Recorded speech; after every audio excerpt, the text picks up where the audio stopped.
창세기 11장에 기록된 이 말씀을 통해서 하나님께서 주시는 은혜를 우리가 함께 나누기를 원합니다. 이 창세기 11장에는 두 가지 내용이 기록이 되어 있습니다. 하나는 이 바벨탑 사건을 통해 언어가 혼잡하게 되므로 온 땅의 사람들이 흩어지게 된 이야기와, 두 번째로는 흩어진 사람들 속에서 하나님의 구원 역사를 위해 부름받은 이 셈의 아들들의 족보가 기록이 되어 있습니다. 이 땅에는 항상 두 부류의 사람들이 존재합니다. 하나는 하나님을 믿지 않고 자기 인생이 전부인 줄 알고 욕심대로 살아가는 사람들과, 이 땅의 주인이 하나님인 줄 알고 하나님을 믿고 하나님의 말씀에 귀를 기울이며 살아가는 사람들이 있습니다. 이 땅이 전부이고 자기 자신의 인생만을 위해 살아가는 사람들은 결국 하나님을 대적하는 인생이 되고 하나님의 심판의 대상이 되겠지만, 하나님을 믿고 신뢰하는 사람들은 하나님께서 예비하신 은혜를 누리다가 하나님의 나라에 들어가게 되는 것입니다. 여러분, 오늘 본문에 이 두 부류의 첫 출발이 어땠는가 하는 것을 보여주고 있습니다. 먼저 하나님을 대적하는 사람들의 모습입니다. 여러분, 2절 말씀해 보시면 신할 평지에 사람들이 모여 벽돌을 만들어 큰 성읍을 만들고 높은 망대를 세워 하늘에까지 올라가겠다고 탑을 쌓기 시작합니다. 여러분, 이 사람들의 주동자는 바로 함의 아들인 이 구스의 아들 니므롯이라는 사람입니다. 이 사람은 그 시대에 워낙 유명한 사람이기 때문에 창세기 10장에 이미 소개를 하고 있습니다. 저주를 받은 이 함의 아들들 중에 구스의 아들로 큰 용사라고 소문이 난 사람입니다. 그리고 창세기 10장 10절 말씀해 보시면 이 니므롯의 나라가 바로 신할 평지에 있는 바벨입니다. 당시에 제일 유명한 용사였던 이 사람이 주동이 되었을 것이고 많은 사람들이 따랐을 것입니다. 하나님께서는 홍수 심판 이후에 다시는 물로 심판하지 않겠다고 무지개를 보여주시면서 이제 안심하라고 말씀하셨고, 이제 이 땅에서 생육하고 번성하고 충만하라고 말씀하셨습니다. 그런데 여러분, 이 함의 아들들은 이 하나님 말씀을 믿지 않았고 하나님의 명령을 순종하지도 않았습니다. 비가 올 때마다 다시 홍수 때문에 모든 것을 잃어버리면 어떻게 하나, 그래서 높은 집을 짓기 시작한 것입니다. 이 하나님의 약속을 믿지 않은 것입니다. 그리고 이 땅에 흩어져서 생육하고 번성하라는 이 하나님 명령을 대적하여서 우리가 흩어짐을 면하자 하면서 바벨이라는 성을 쌓은 것입니다. 또 이 하나님의 이름을 높여야 할 사람들이 이제는 자기의 이름을 높이겠다고 떠들고 다닙니다. 여러분, 4절 말씀에 보시면 또 말하되 자 성읍과 탑을 건설하여 그 탑 꼭대기를 하늘에 닿게 하여 우리 이름을 내고 온 지면에 흩어짐을 면하자 하였더니라고 말씀을 합니다. 여러분, 이것이 하나님을 대적하는 사람들의 특징입니다. 자기의 이름을 내고 하늘에까지 올라가 보자, 하나님처럼 되고자 하는 것이 바로 세상 사람들의 욕심이요 죄의 모습입니다. 그래서 하나님께서 모든 사람들의 언어를 혼잡하게 하심으로 강제로 이 사람들을 온 땅에 흩어버리신 것입니다. 결국 이것이 온 세상의 불신자들의 출발이 된 것입니다. 여러분, 온 땅에 흩어진 사람들은 각기 자기의 언어대로 흩어져서 우상을 섬기게 되었고 하나님을 대적하는 세상의 나라의 모습으로 살아가게 된 것입니다.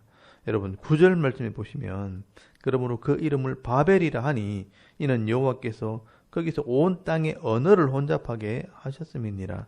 여호와께서 거기서 그들을 온 지면에 흩으셨더라라고 말씀을 합니다. 여러분, 이때부터 각 언어와 종족과 나라가 생기게 된 것입니다. 여러분, 이 사람들의 머릿속에는 언어를 말하는 기능이 있는데 하나님께서 수많은 언어들을 머릿속에 넣어두셨습니다. 그래서 어릴 때부터 사용하는 그 언어가 내가 사용하는 모국어가 되는 것입니다. 근데 어떤 사고로 인해서 뇌에 큰 충격을 받은 사람들에게서 갑자기 다른 언어가 나오는 그런 사례들이 가끔씩 발견이 됩니다. 이것을 외국어 말투 증후군이라고 말합니다. 여러분, 호주에 사는 40대 여성이 이런 모를 바이러스에 감염이 되고 난 뒤에 이 외국어 말투 증후군에 걸려서 미국식 영어를 사용하게 되었다고 합니다. 이렇게 이 사람의 뇌에 손상을 입게 되면 전혀 다른 말투와 그런 언어를 사용하는 경우가 생깁니다.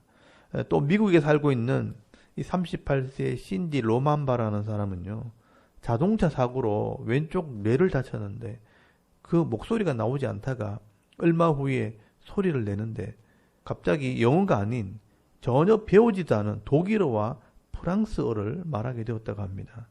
여러분, 이런 현상들이 세계 곳곳에서 일어나는 것을 보면 이 사람들의 뇌 속에는 이미 많은 언어를 구사할 수 있는 그런 능력이 있다는 것을 우리가 알 수가 있습니다.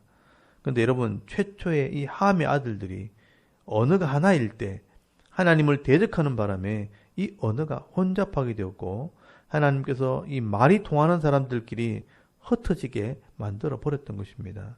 그래서 여러분, 언어가 통하는 사람들끼리 종족을 이루고 나라를 만들게 된 것입니다. 그런데 반대로 여러분, 사도행전 2장 말씀해 보시면 성령이 이 땅에 오심으로 모든 사람들을 구원하는 때가 되었을 때 성령이 이 땅에 오셨다는 것을 증거하기 위해서 이 언어가 하나가 되는 기적을 보여주십니다. 여러분, 그게 바로 오순절 사건입니다. 성령이 모든 사람의 심령에 오시게 될 때 여러 나라 사람들이 모여 있었는데 한 사람이 말하는 것을 다른 나라 사람들이 다 알아듣게 되는 그런 표적이 나타나게 된 것입니다. 여러분, 이것이 방언의 표적입니다. 언어가 하나 되어지는 역사입니다. 모든 사람들의 머릿속에서 그 언어가 이해가 되어지는 것은 모든 사람들의 마음에 성령이 임하게 되었다는 것을 증거하는 것입니다. 그러므로 이 세상 사람들이 하나님을 대적하고 범죄함으로 언어의 장벽이 생겼지만 성령이 오심으로 온 땅에 복음을 전함으로 영혼을 구원하는 일을 할 때 하나님께서 성령으로 하나 되게 하는 역사를 이루게 하시는 것입니다. 그래서 성령이 오셨을 때 오직 성령이 너에게 임하시면 너희가 권능을 받아서 예루살렘과 유대와 사마리아와 땅 끝까지 이르러 내 증인이 되게 하실 것이라고 말씀하신 것입니다. 여러분, 오늘도 이 예수 그리스도로 죄의 담을 허시고 성령으로 이 언어의 장벽을 넘어 복음을 전하게 될 때 이 교회 안에서 온 나라와 민족과 언어가 하나 되어지는 역사가 있게 되어지는 것입니다. 여러분, 오늘도 우리가 이 성령의 충만함으로 하나 되어지고 또 할 수만 있다면 땅 끝까지 이 복음을 전하는 전도와 선교의 사명을 감당하는 믿음 있는 성도들이 다 되실 수 있기를 바랍니다. 그리고 두 번째로 이 셈의 아들들을 불러서 구원의 도구로 사용하십니다. 이 셈의 아들들이 바로 창세기 3장 15절에 말씀하신 여자의 후손입니다. 어제도 말씀을 드렸지만 이 셈에게는 5명의 아들이 있었지만 가장 힘이 없고 약한 아들인 아르박삿을 통해 하나님의 구원을 이루십니다. 여러분, 이 10절부터 보시면 셈의 족보가 기록이 되어 있습니다. 이 셈이 아르박삿을 낳고 이 아르박삿은 셀라, 셀라는 에벨, 에벨은 벨렉, 벨렉은 르우, 르우는 스룩, 스룩은 나홀, 나홀은 데라를 낳고 데라는 아브라함을 낳게 됩니다. 여러분, 이 사람들이 바로 그 시대에 하나님의 사람들이고 하나님의 일꾼으로 쓰임받은 사람들입니다. 그래서 우리가 이 셈의 10대 손을 기억을 해야 됩니다. 셈, 아르박삿, 셀라, 에벨, 벨렉, 루, 스룩, 나홀, 데라, 아브라함. 그리고 여기 벨렉 때 바벨탑 사건이 일어났고요. 이때 사람들이 흩어지기 시작합니다. 여러분, 창세기 9장 25절 말씀해 보시면 에벨은 두 아들을 낳고 하나의 이름은 벨렉이라 하였으니 그때에 세상이 나뉘었으며 라고 말씀을 합니다. 여러분, 이때 바벨탑 사건으로 언어가 혼잡하게 되어 흩어지게 된 것입니다. 그리고 그 흩어진 이 셈의 아들 중에서 하나님께서는 아브라함을 하나님의 사람으로 부르신 것입니다. 그리고 이 아브라함에게 가나안의 땅을 주고 하나님 나라를 이루겠다고 약속을 하게 되는 것입니다. 근데 처음에 이 아브라함은 혼자 떠날 용기가 없었습니다. 그래서 31절에서 32절까지 말씀해 보시면 아버지 데라와 함께 자기 고향 바벨론 땅에 있는 우르를 떠나 하란이라는 곳에 머물게 됩니다.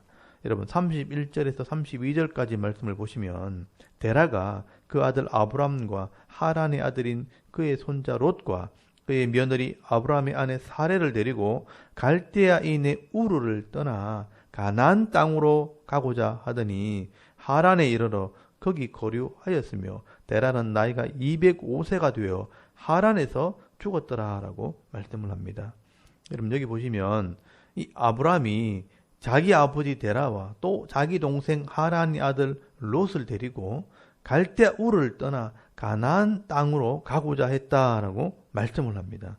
여러분 하나님께서 이 아브라함을 부르셨지만 아버지와 가족들을 떠나지 못했습니다. 자기의 모든 경제적인 기반을 버리고 떠나는 것은 쉬운 일이 아닙니다. 그렇다 하나님께서 한 번 더 아브라함에게 명령을 하시는 것입니다. 창세기 12장 1절 말씀해 보시면 너는 고향과 친척과 아버지 집을 떠나 내가 네게 보여줄 땅으로 가라라고 말씀을 합니다.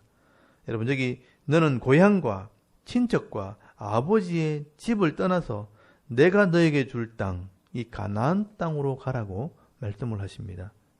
그렇게 할 때 너를 통해 큰 민족을 이루고 하나님의 나라가 되어 복의 근원이 될 것이라고 말씀을 하신 것입니다.